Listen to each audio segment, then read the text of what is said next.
Okay, so my goal this year is to bring you a ton of valuable content in the digital marketing space, in the marketing space, in the CRM space, in the AI space, agent space, agentic workflow space, all of that.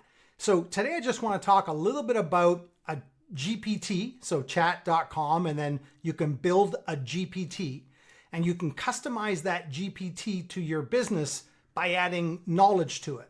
So let me just show you this one that I built for me to use on a daily basis. Now, if I come into here and I go edit GPT, you can see where I've added all kinds of information about us, Clark Communications, and then I've uploaded all of these documents from Clark Communications so that this GPT understands exactly the services we offer, the services that we provide to our customer. So that means when I come in and I use this chat GPT, it knows all about us and it's using that specific database. And you can see on the left that I have a lot of different chat GPTs, and it's very easy to build one and create one.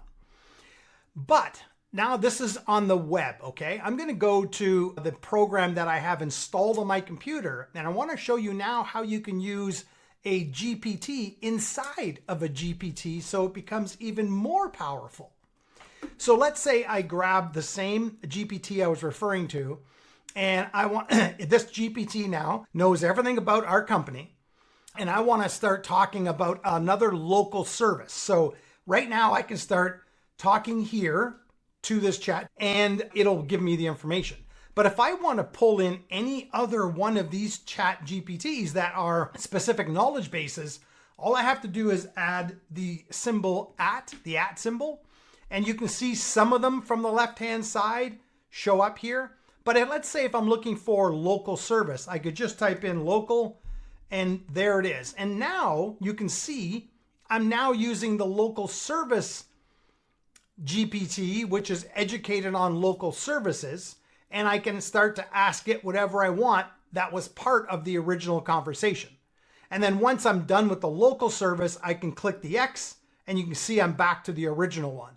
I think this is just the ultimate power in using GPTs, because you're not just using one, but you're combining two of them or potentially three of them into the original conversation that you started.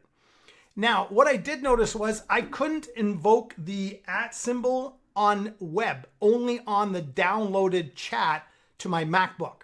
So I'm not sure if that's just for me or if that's based on a rollout, or I'm not sure, but it doesn't seem to work just on web. It only works on desktop. So again, this is a great way to make a GPT even better than just a single plain ordinary GPT. Hey, I hope you found that helpful. If you like it, subscribe, share this, comment, do all the things that everybody asks you to do, because it's all about growing and helping more people. Thank you.